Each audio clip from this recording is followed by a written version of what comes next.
On today's show, we deep dive into jetpacks, Tesla's autopilot limitations, and a Japanese actress who just happens to be a robot. And we also talked to author David Goodman about his new book, The Autobiography of James T. Kirk, only one of the greatest Starfleet captains of all time. And also, Jeff and I take a trip down to Blizzcon 2015 to check out the eSports scene.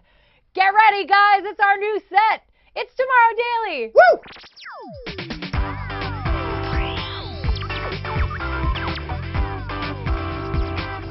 Greetings, citizens of the internet. Welcome to Tomorrow Daily, the best geek talk show in the known universe.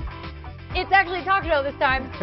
It's not just a one person talking at the camera show. Yeah, one person talking in a show by themselves. There's two people here. I'm Ashley Scala. Joining me for the first time in our long show format, Jeff Kanata. I am so excited to be here, Ashley. This is awesome. It's been fun doing the small shows during the week, but being here, hanging out with you, we get to talk about stuff, deep dive into stuff. It's going to be good. Yeah. So basically, if you have not been watching, if this is your first time checking out Tomorrow Daily, welcome to the show.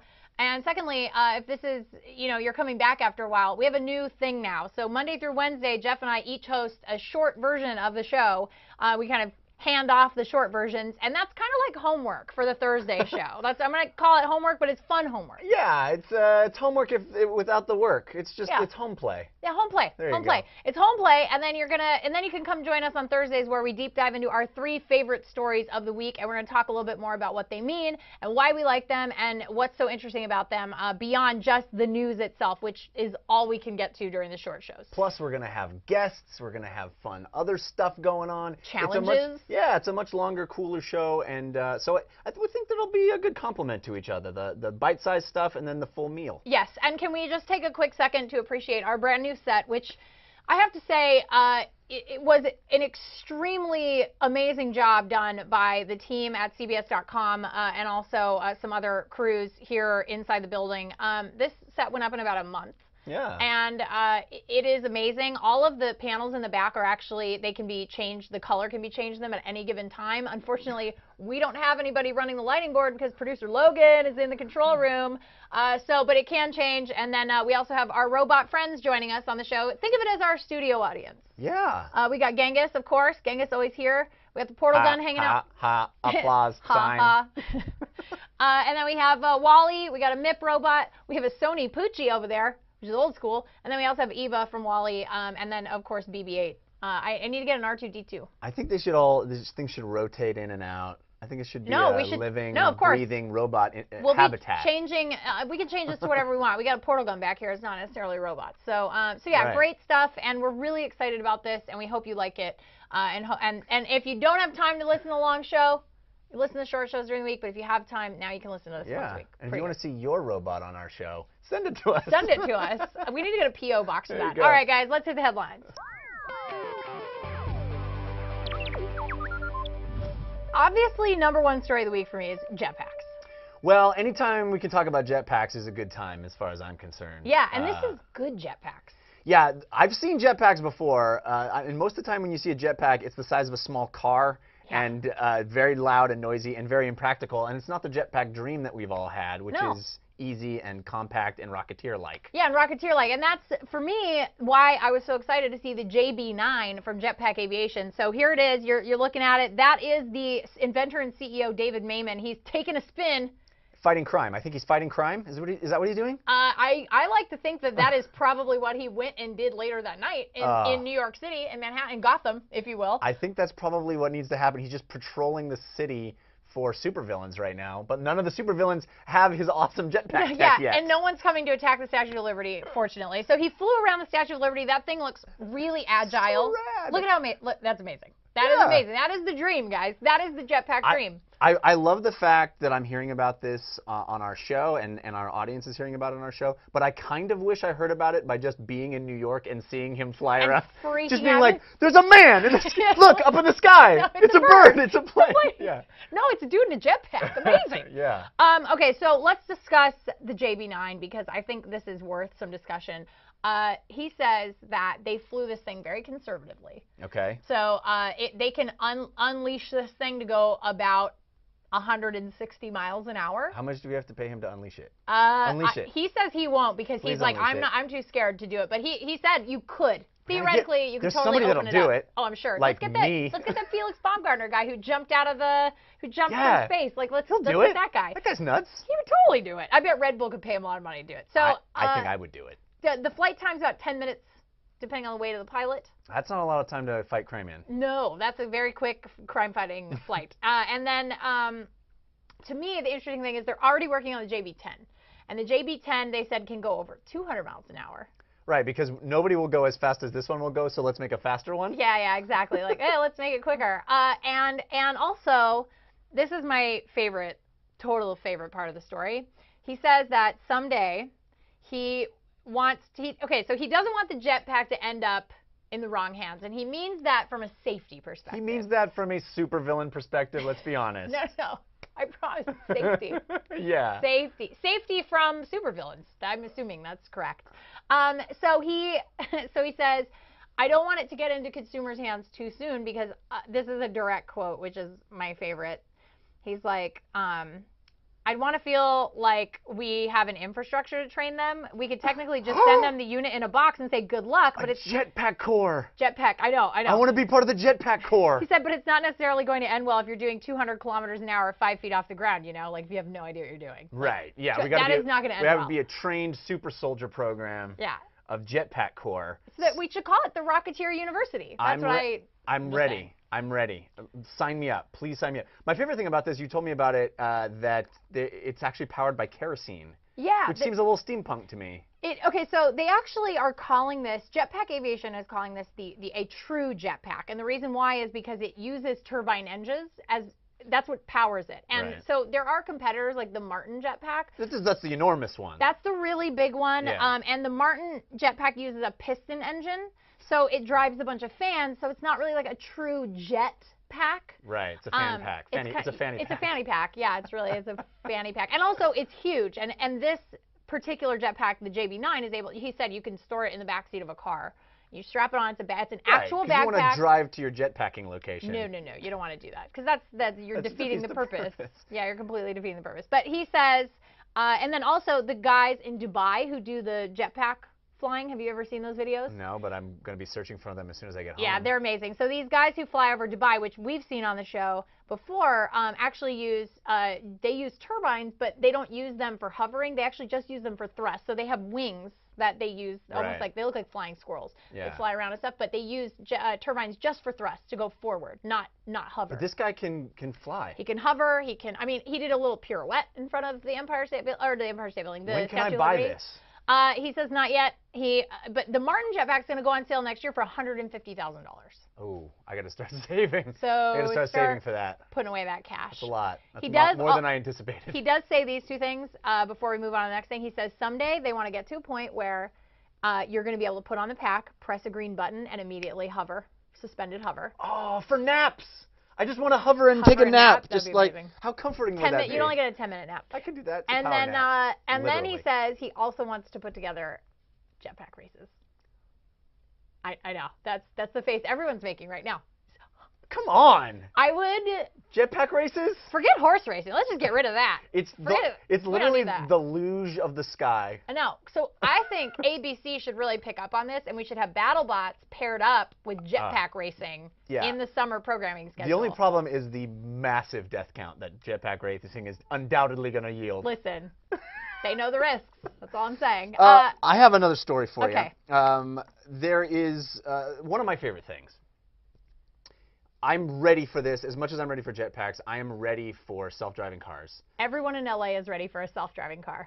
I don't understand people that say, no, I don't want a self-driving car. Give it to me. I'm ready. One of my really close friends is leasing a Tesla. Oh, jealous. And he has the Autopilot feature. He showed it to me. It's amazing. I'm ready for this. This is amazing. But just like everything else on the internet, the Autopilot feature is getting ruined by people on YouTube. Maybe abusing the privilege of having Autopilot. Yeah, it turns out that Tesla's going to have to do some sort of management of this because people are posting videos of themselves doing some really reckless things. I saw a very interesting video. It's this one right here. This is Estonian Anonymous, which I'm assuming is a cousin of Kale's. Kale Anonymous and Estonian Anonymous. This guy from the Netherlands He climbed into his back seat and let his Tesla drive him around. I kind of love this. Seems like a really bad idea. But I don't like the fact that it's on YouTube he's ruining it for all of us. Don't publish this on YouTube. Because now Tesla's like, hey, we're going to limit this. But it's awesome. Like, that's what I want. I want to be able to just hang out in the back seat let it drive you? And lay down. You wouldn't be able to do this? Okay. I feel like this is the first major move forward in technology that scares me as an old person. Like, I know that's a crazy thing to say. Yeah, it's out of your comfort zone. It's out of my comfort zone. Yeah. So this is the first bit of technology where I'm like, I would genuinely be terrified. Maybe because I'm a control freak. That's probably why. Yeah. I'd be terrified to give up control of my car because car culture is so big in LA. Like I live in my car. I mean, like. But you know what's better at driving cars than you? Computers. Robots. Yes. Yeah, totally. And so I get the value of it, but I'm really scared of the idea. Like, it's going to take some getting used to like give up control in a car and be like, okay, Siri, take me home. And Siri's like, I got you, and like take me home. I'm convinced that our kids' generation and their kids' generation are going to be mystified that we ever let humans drive cars. Oh, why do we let people drive these wow, things? People drove those? Did anybody die? Oh yeah, lots of people died all the time. It's going to be like horrifying. When we hear about leeching in the Middle Ages or something. It's going to feel insane. And I think we just need to. Cars are the 4th biggest killer of humans. Yeah.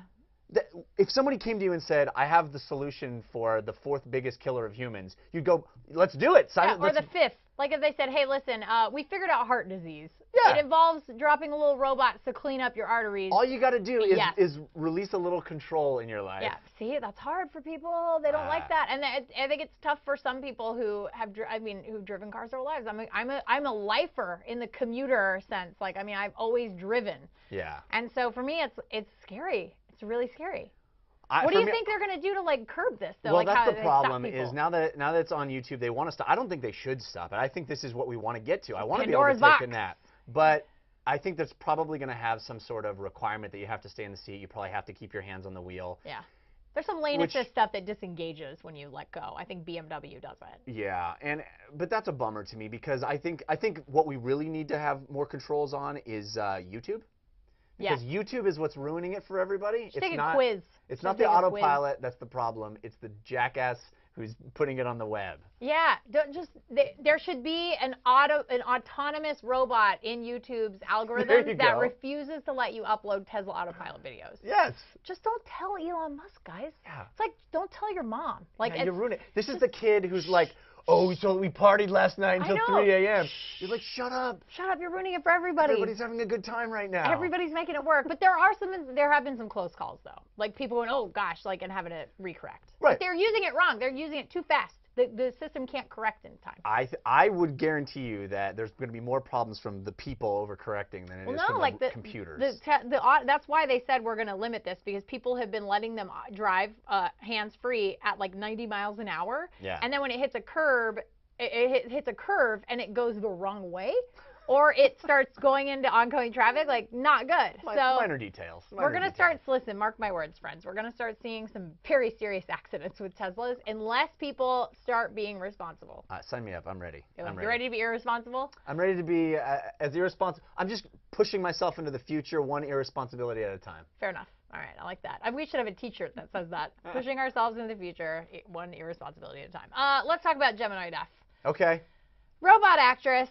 This is pretty exciting stuff. I find this super fascinating. Geminoid F is a robot that was built by Hiroshi Ishiguro, who's a roboticist in Japan. I'm sure you've seen this guy on like Discovery Channel, Science Channel. He's the guy who built the robot. He's older Japanese guy, and the robot looks just like him. Yeah, it's a little disturbing that you would build a mini me. It's not even a mini. Yeah, it's full size. Yeah, it's full size me, a robot me. So he also made Geminoid F. And so Geminoid F is in this movie. This is the trailer for it from Phantom Film called Sayonara. It premiered at the Tokyo Film Festival, and the story is like really sad. It's about a radiation-plagued Japan, and everyone has to leave Japan. They all have to leave and go to other countries, and so everybody in the country gets a number that assigns them a priority level. And so this woman, who the robot acts opposite of, is stuck in her very rural countryside location waiting for her number to come up, and she's getting sicker and sicker. The radiation sickness basically is like making her very sick. Huh. So still more compelling than Nicolas Cage, this robot. But actor. not as compelling as I know. I was gonna say slightly more emotional than Kristen Stewart. Has the robot been on camera yet? I haven't been able to pick out the robot. Well, she was there. Yeah. She acts as her, like, I guess her lifelong kind of caregiver. And so Leona is the robot's name. There she is right there. Okay. Yeah, that's her. And so she is. That's the chip. That's her right acting. there. That's her acting. And apparently she is supposed to be her caretaker for, like, a robotic caretaker who is, in a wheelchair. And because the robot can't walk. So they had to think of a story device to, like, put They really wanted this robot in the movie. I guess so. But it's really interesting to me that on the website they treat her like she's a real actress, like she's born in 2010 or like 2012 or something like that. I thought that was really funny. And she got a whole bio up on the Phantom Film website. First they come for our assembly line jobs. Then they come for our actors. Then they come for our acting gigs. Some people, I think, would probably prefer it was the other way around. How do you feel about this? I like that she is a robot playing a robot. Like, I think if she was actually a robot meant to be a person, like, oh, it's my friend, that would be believable. Weird. Like, that would be kind of weird. That friend is so stiff. I know. It could be like Bicentennial Man. Like, it remind me of that. But yeah, I think it's, it's so Japan, guys. It's so Japan. And of course, it's in Japan. But I love that we are finding new creative ways to put humanoid robots into, features. Like, I think that's really cool. Would if let's say Star Trek: The Next Generation was coming out today, would you want Data played by an actual robot? Not yet, because it seems like the robots can't really express emotion the way obviously a person can. Well, I mean, the whole point was Data to be a robotic, have emotions. I don't know. I mean, if it was a really cool robot, I think I might say yes. Sorry, Brent Spiner. I feel really bad about that, but I don't know about this. I think this is a little bit gimmicky and it seems silly. I would love to see the movie and to see how it actually feels. Yeah. Because maybe it makes sense in the context of it all, but it seems to me, like, the idea, it makes a little sense. Feels a little premature. I feel like we're still so far in the uncanny valley that it doesn't. But it's supposed to look like a robot. Supposed to be a robot. Yeah. See, that's what I'm saying. Like, if it's playing a robot playing a robot, like, that seems okay. That seems all right. Yeah. But I mean, what do we think that maybe there are actors already out there that have been replaced with robots? Because honestly, maybe we have all been watching movies. Maybe Mark Wahlberg has been a robot the entire time. I'm just saying. I mean, listen, guys. Julia Robots. Cyborg Bullock. Get out. Julia Roberts. Oh, Julia Roberts. Yeah. Oh boy, I think on that note we gotta. Okay, wait. Before we go to break, we are gonna go break though, because I need to laugh for 25 minutes. You just broke me. Broke me. We have to tell you what the hashtag is. So we're doing something new with the hashtag. Instead of hashtag of the day, we're gonna do hashtag HeyTD. And we want you to use that hashtag for any of the stories you hear during the week. So when you watch the show Monday through Wednesday, the short shows, if there's something you find interesting, you want to comment on it, write us on Twitter and use the hashtag HeyTD and tell us your thoughts about it. And then if we decide that we want to talk about that story on Thursday's show, we might use your feedback next week. So we'll start to make this a more interactive experience and have you guys commenting and have us reacting to your comments. Yeah. So use that hashtag HeyTD. HeyTD. So we're going to take a quick break, and when we come back, we are going to have author, television writer, all-around great guy, David Goodman, talk to us about his novel, The Autobiography of James T. Kirk. So don't click away. It's Tomorrow Daily.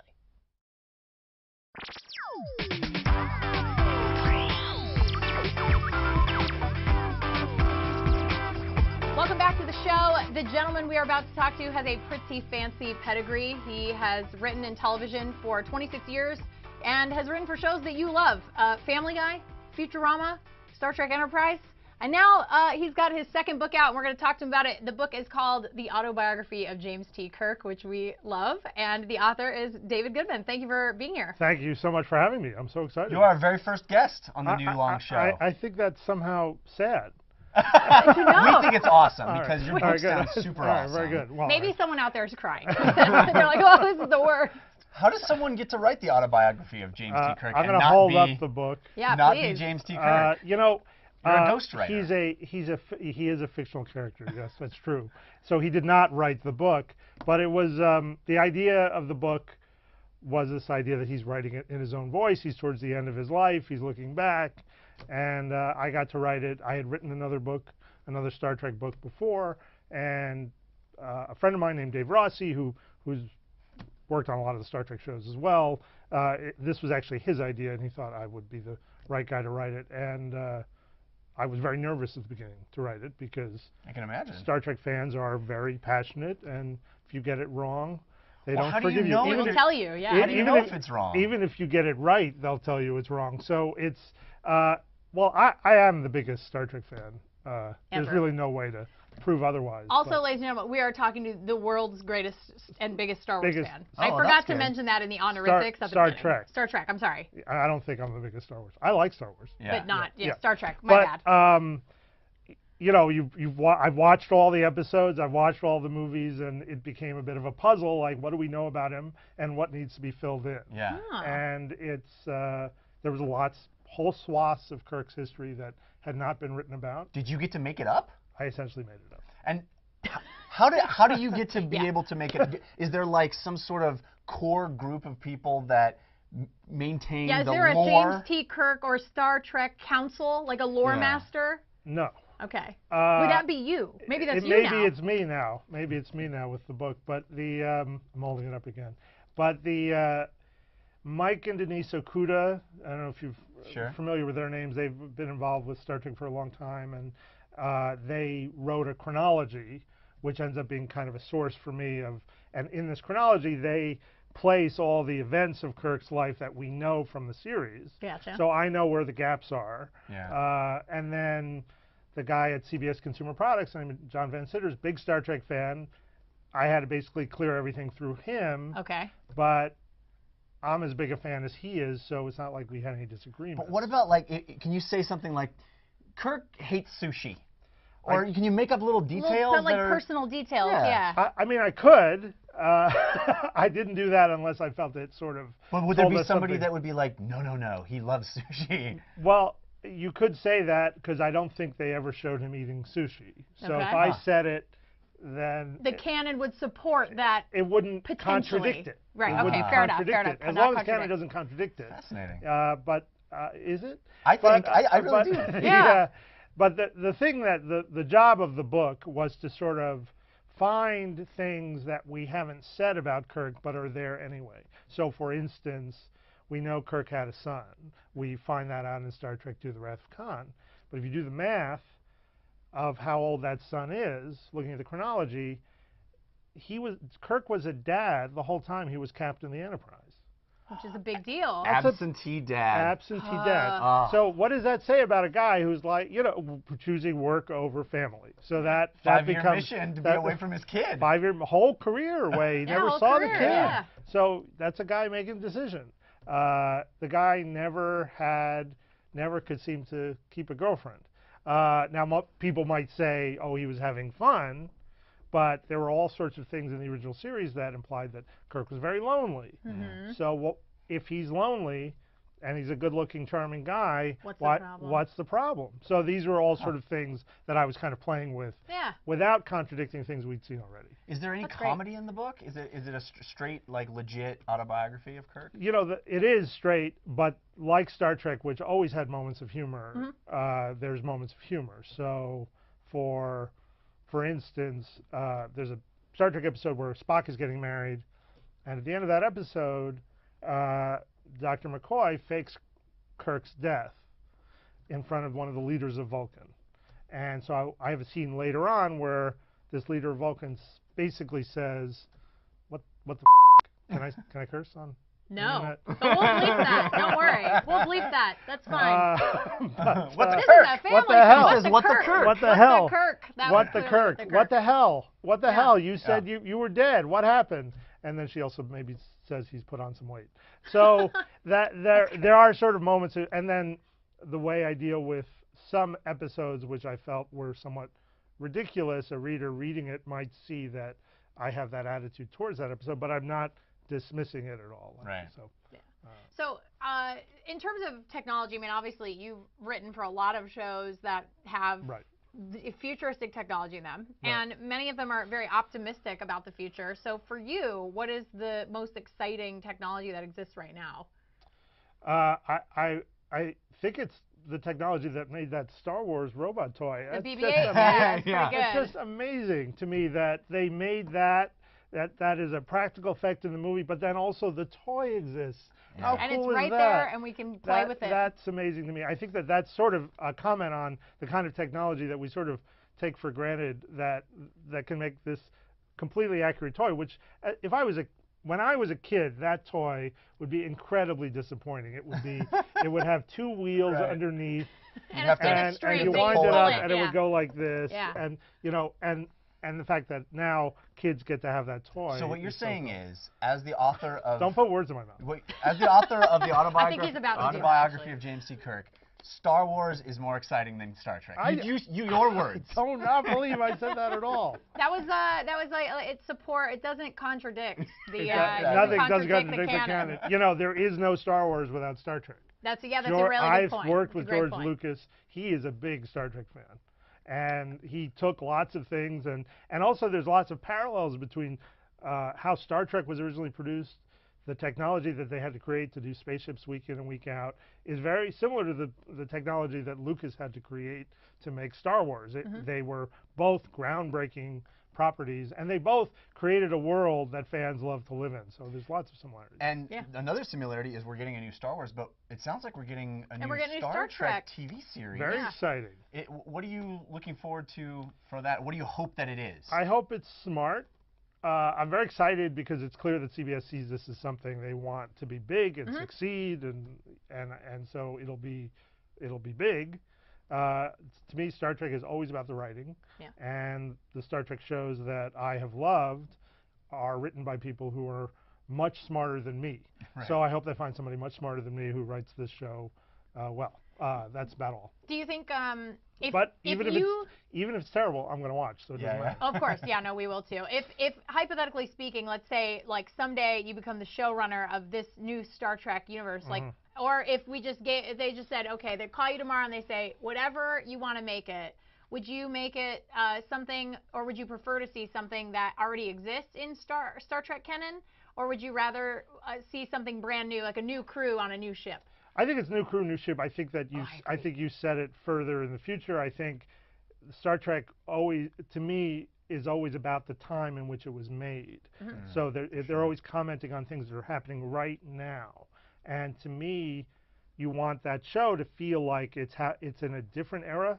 It's in our new era, and it's reflecting politics, social mores, who we are. Yeah, absolutely. Yeah, I think that's the strength of science fiction in general, but specifically Star Trek. Right. For sure. Well, also, I think that's the thing that Roddenberry did so well. This template that he created to do a show that could be this action adventure thing, but also have social commentary. I mean, that if you look back in 1966 and what was on television at that time, it's an amazing accomplishment. Completely different, that was the time of all of the Dukes, the Dukes of Hazzard. Or even before this, so it's like westerns. 60s TV, Green Gables. I think Man from U.N.C.L.E. Lots of westerns, Bonanza, Gunsmoke. So to before take it you guys into were outer born, space. I have a feeling. Oh yeah, it was definitely me. I was not born then. So what are some of the adventures that Kirk gets into in the book? Is it stuff from the series and beyond? I'm filling in his life, so I'm sort of showing how he becomes the captain we know. So life on the farm, when he was born in Iowa, life on the farm, who his parents were, his connection to Starfleet, and then how he gets into Starfleet Academy. I want to show you guys really quick, if we take this, that there are some great pictures in here. I love that they're actual. There's some amazing photos of, when he graduates the academy, and here's him. Him and Spock together. It's pretty great.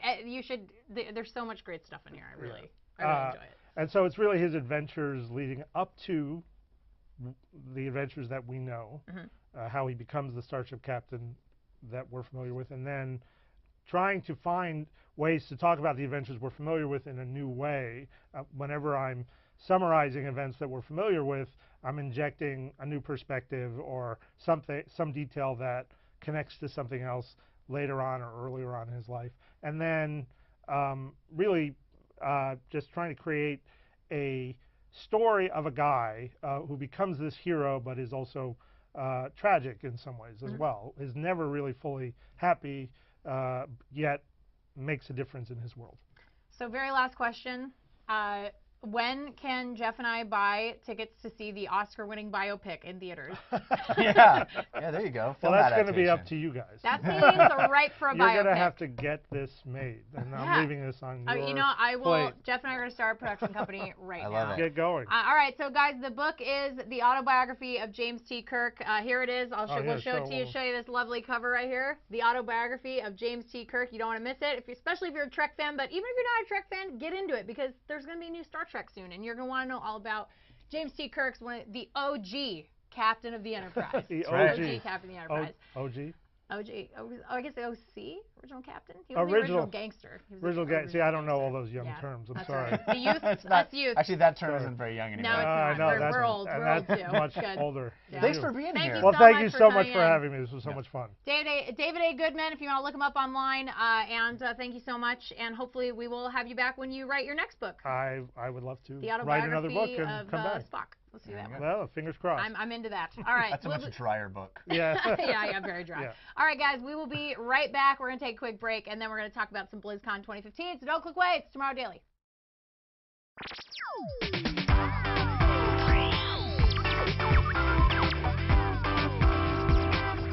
Welcome back to the show. That was a delightful interview. It was delightful. He was great. And speaking of stuff that's great, we were down in Anaheim this weekend checking out BlizzCon 2015, specifically looking at the eSports phenomenon. Check it out. If you haven't been paying attention, esports is a huge industry. Some analysts are predicting it will net over $600 million worldwide in 2015, and it's only growing.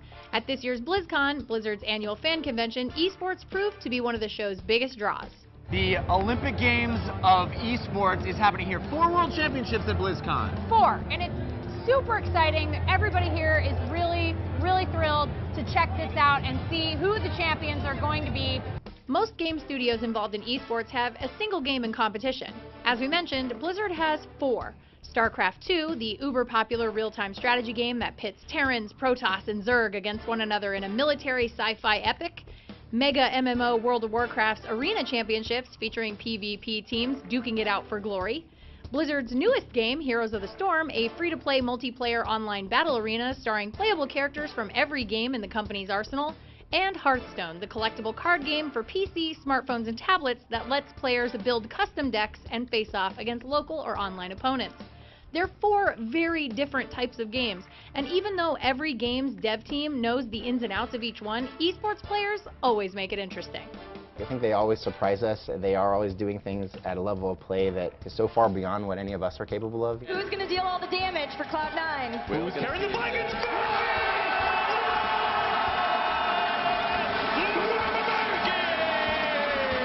all those people cheering, they're cheering for a game that just came out in June. StarCraft 2 has a long-standing, even bigger fan base with even more intense fans. So exciting, and it's amazing to be able to watch that, especially in person, and see your favorite person. I'm still trying to get Life's autograph. Favorite players and teams are a staple in the esports community, just like traditional sports. Blizzard is well aware of that fact, and when its developers work on games with potential esports components, they definitely like to keep players and spectators in mind. Those values that we kind of instilled to make the play experience better for the player hopefully will be valuable for someone who's watching the game. And speaking of valuable, those winners aren't just walking away with pride. The prize pool across all 4 championship series at BlizzCon 2015 was $1.25 million. We are in the wrong business and need to get better at video games. It's obvious that esports is huge, even if you've never seen a match. Yeah, the whole convention is built on passion, passionate fans, passionate creators, and esports themselves, I think, just builds that passion and builds on that passion. Esports is only going to get bigger from here. It's true. And, you know, who knows? Maybe we'll see one of you here playing for the World Championships next year.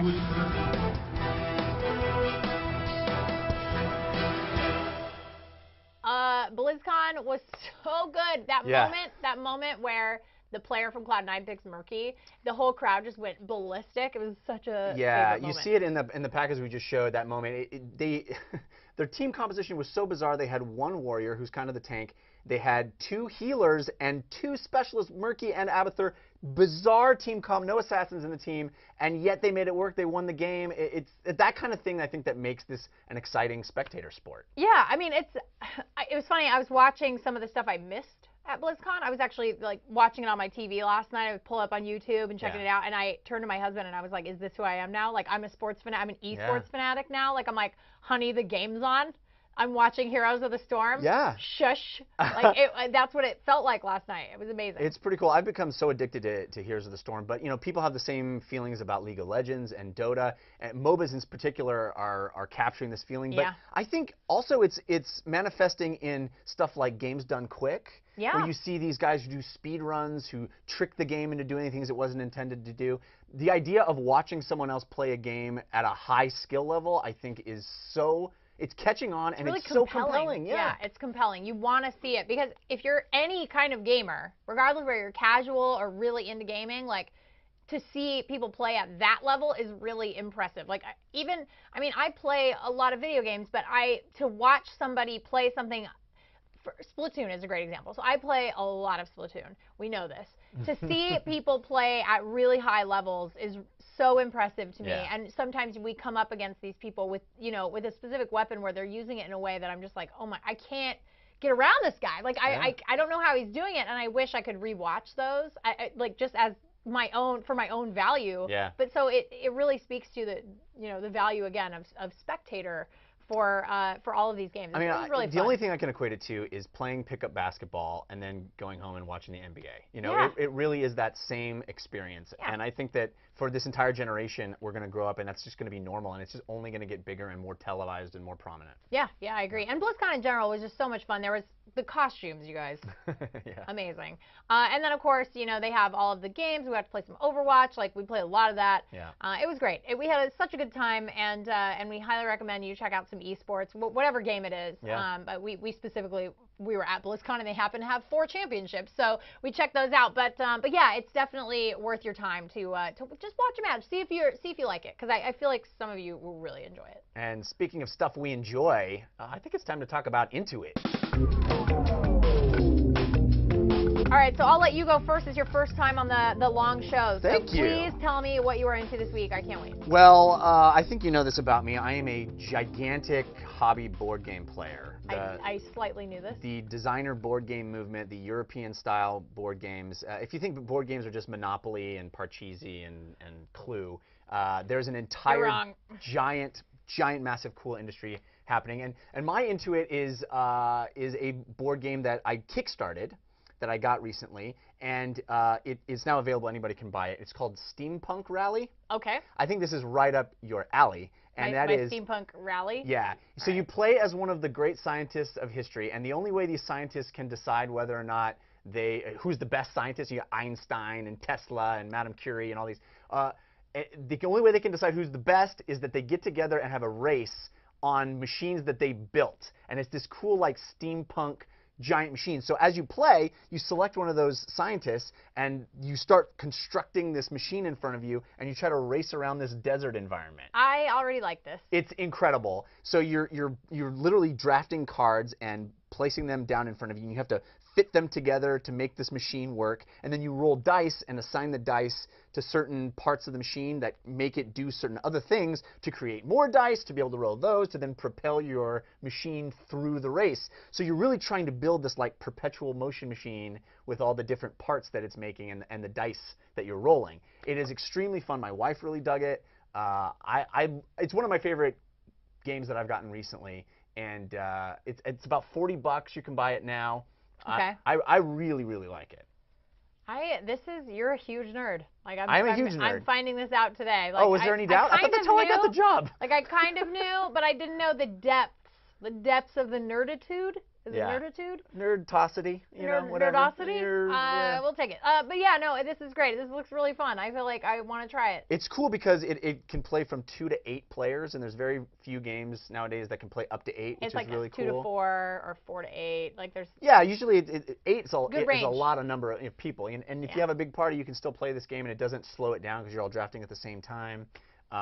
Yeah, and board games are great. If I love video games, but there's nothing like sitting across the table and being social with someone, having drinks, having some food, and playing a physical thing. I love board games, so check out Steampunk Rally. Steampunk Rally. Okay, cool. All right. Well, I have something completely different that I'm into, but it's really, really fun, and it's super weird, you guys. Of course it is. In 1977, this guy, his name is Peter Stoney Emshwiller. Emshwiller is his last name. He interviewed himself in 1977 using, at the time, state-of-the-art equipment, and he's calling it Later That Same Life. Okay, so here he is. That's him. That's good old Stoney. Yeah. He's 18 years old in this shot. This is in 77. He put together this sizzle reel, and he went to crowdfunding and said, hey, listen, like, when I was 18, I filmed myself asking myself a whole bunch of questions about my life, like how my life turned out. Like, who did you marry? You look really, like, just basically totally going host on himself and interviewing him. But he also like filmed like fake answers, like oh my responses. goodness. Yeah, he filmed responses, and he was like, oh, that's really disappointing. Like, it's upsetting. He basically gave himself a toolkit for later in life to fill out to fill in this like kind of a video journal of his life. It's really impressive. It's sort of like, those journals where you fill out like questions and you answer them, and then you go back 3 years later and you answer them again. Kind of like that, but instead of a couple years, 38 years. Well, that's what's so crazy to me about this story is that if I had done that in my early 20s or late teens, and he's in this video, I would have done this way sooner. He waits till he's like 50-something years old. Well, I think he said in the crowdfund website, he had said he had like a minor health scare, and it made him realize like, oh, I should do this. Like, I really should absolutely do this. So he went to crowdfunding. He asked for $10,000. Right now, there's 6 days left. He has $22,000. People really like the idea. If he gets to $25,000, which I really hope he does, he is going to digitally remaster the old footage. He is going to rent a professional black, like a cube, like a soundproof black cube to film his responses in. He used to make films when he was a kid, so some Star Trek. It's Star great Trek on the show today. He did a little bit of it that you see in the crowdfunding video. Yeah. And it is, I'm fascinated by time and the ravages of time. It's amazing. And you see, it really draws into stark contrast, like how we change as people, and it's a kind of a beautiful thing. He asks him like, how did you meet your spouse, and like, I mean, it's great. It's really, really great. It's hilarious. It looks really interesting, and also very poignant. Like, I think, like you said, there's some really deep kind of ideas here.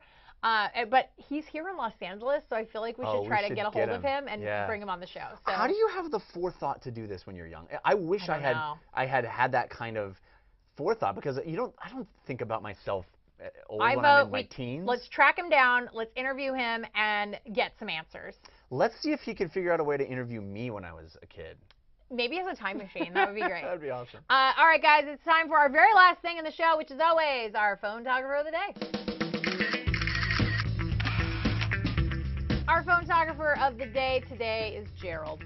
Gerald took this ridiculously amazing picture. I want to go to there. On his iPhone 5S, and wrote us an email, and he says, this is a photo I took on my iPhone 5S in May 2015. It's at Kayangan Lake, Coron, Palawan, Philippines. I took it while on a 20-day vacation in Philippines and Singapore, which we are super jealous of. Yeah, look at that. The sun was bright and the water so clear. It is unedited and straight from my phone. I thought it was a beautiful and surreal photo of paradise on earth. You have my permission to use it if you'd like. P.S. Love the show. Keep up the good work. Thank you. Well, Gerald, we are super jealous that you went on that vacation. Also, I agree with Jeff. I want to go to there and never come back. Yeah, what a gorgeous spot. The water is so clear looking. Oh, my goodness. Literally everybody who sends in pictures, I think to myself, like, all right, well, I'm just going to add that to the places I will probably never get to in my life, but would like to visit. I just write that down, and then I kind of just sadly stare at your pictures and go, I'm hopefully never going to go there. It's really sad. Yeah, super amazing, Gerald. Really great job. If you guys want to submit your photography, you can email us tomorrow@cnet.com. That is our email address. If you want to send us segment ideas? Yeah. We love your feedback, really. And also, please tell us what you took the photo on and give us permission to use it in the show. Yeah, we always love that. If you guys want to find us on social media, it's really, really easy. We're just Tomorrow Daily on Facebook, Twitter. If you want to share the show with a friend, we'd appreciate that for sure. We really like that. We will have Genghis call you and tell you thank you. He can figure out your... Well, I don't know. At some point, Genghis is going to have an algorithm that can figure out your phone number, but we don't know when that'll be. He has more functionality than I anticipated. It's a secret. Please share the show. It's tomorrowdaily.com. Super easy to give the show to somebody. To give the gift of Tomorrow Daily to somebody. I'd love to hear what people's reaction to our new long show. This is the first one, and we're still going to continue to evolve the idea and take your advice and suggestions into consideration. So please don't hesitate to share those things with us. Yes, please. And if there are bad comments or like negative feedback, please write us a letter, like with your hands, and think really hard, and maybe the address will show up in your brain. And then if it does, send it to us. That's how to give us negative feedback. We can take negative No, we can feedback. handle it. It'll be fine. You're all right. If you guys want to find us online, I am on Twitter @Ashley Esqueda. I'm @Jeff Canada. And you can find producer Logan @Logan Moy if you'd like to go harass him, which he likes. You should definitely go talk to him on Twitter. And that's it for the show. We will be back on Monday with a short episode. Yeah. One of us will be hosting it. Who knows? Tune in to find out who. And we're not having a long episode next week, right? We are. Actually, you know what? I lied. We do not have any shows next week because I'm going to be in San Francisco. So, this is a one-off. So it gives you plenty of time to decide how you feel about this episode. Yeah. Maybe watch it a few times. Watch this week's show. Just all 4 episodes back to back, a lot next week, and then think about it. And send us some feedback, and so we can build on this as we move into December. Right. We're going to have short episodes the week of Thanksgiving, but we will not have a long show. Obviously, Thanksgiving is on a Thursday. So we'll be back the first week of December, so we apologize for the interruption in programming. We just really wanted to get this going. We didn't want to wait till December. So that's it for the show today. Please find us online. Let us know what you think. Thank you for listening and watching, and we will see you guys next time. But until then, be good humans. Bye.